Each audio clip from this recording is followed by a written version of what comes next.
আসসালামু আলাইকুম রহমতুল্লাহ। আলহামদুলিল্লাহ, আল্লাহ পাকের লাখ কোটি শুকরিয়া যে মহান রব্বুল আলামিন মাহে রমজান মাসে দশম রোজা রাখার তৌফিক দান করেছে, এই জন্য শুকরিয়া আদায় করছি আবার আলহামদুলিল্লাহ। আল্লাহ পাকের অশেষ মেহেরবানিতে এই রোজাগুলো পালন করতে পারতেছি।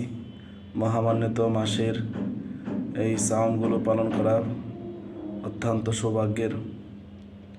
যারা পালন করতে পারতেছে তারা সরাসরি আল্লাহ তালার কাছে থেকে পুরস্কার নেবে, এটা আল্লাহ তালার ওয়াদা। আর যারা সাওম সাধনা করবে না তারা ধ্বংসপ্রাপ্ত হবে, এটা আল্লাহ রসুল সাল্লাহ সাল্লাম হাদিসে নিশ্চিত করেছেন। অতএব আমাদেরকে আল্লাহ তালা ধ্বংসের হাত থেকে রক্ষা করে নাজাদের পথে নিয়ে যাক, আমরা সেই কামনা করছি। যারা সেই বুঝটা বুঝতেছে না, আল্লাহ যেন তাদেরকে বুঝার তৌফিক দান করেন, আমিন। যেটা বলতেছিলাম, এই মাহে রমজান মাসের যে কষ্ট, যে ত্যাগ, এই ত্যাগের পুরস্কার একমাত্র আল্লাহই দিবেন। এই মহান পুরস্কার অন্য কারো হাত দিয়ে দিবেন না আল্লাহ তাআলা। এই জন্যই দামি পুরস্কার নিতে হলে কষ্টের প্রমাণ দিতে হবে। তো কীভাবে এই রোজাগুলো সহজভাবে পালন করা যায়, এজন্য আল্লাহ রাসূল সাল্লাল্লাহু আলাইহি ওয়াসাল্লাম এর মাধ্যমে আমাদেরকে শিক্ষা দিয়েছেন। প্রতিটি ব্যক্তিকেই এই শিক্ষাগুলো গ্রহণ করা দরকার। আমরা রোজা রাখি ঠিকই, কিন্তু রোজা পরিপূর্ণভাবে হক আদায় করি কিনা সেটাও লক্ষ্য করা উচিত। রোজা রাখা যায় সহজে, কিন্তু পালন করা খুবই কঠিন।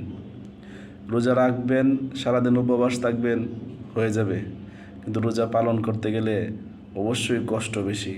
যেমন রোজা রাখার পর সালাত কায়েম অবশ্যই করতে হবে। সালাত তো ফরজে আইন। তারপর অবৈধ কোনো কাজ করা যাবে না, অশ্লীল কোনো কথা বলা যাবে না।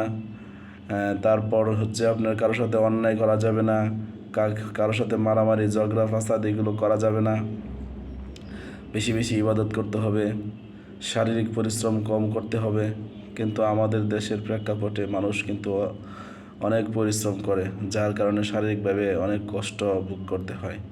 কারণ আমাদের দেশের মানুষ খেটে খাওয়া মানুষ, কাজ না করলে খাবার জুটে না। অতএব সাবধানতার সহিত এমন কোনো কাজ করা যাবে না যে কাজ করলে আপনি আমার সাওমের প্রতি ঘাটতি চলে আসে। এজন্য সবসময় সতর্ক থাকবো, ইনশাল্লাহ ভালো হয়ে চলবো, রোজার হক আদায় করে রোজা রাখবো, তাহলে উত্তম পুরস্কার পাওয়া যাবে। সেই উত্তম পুরস্কার কি?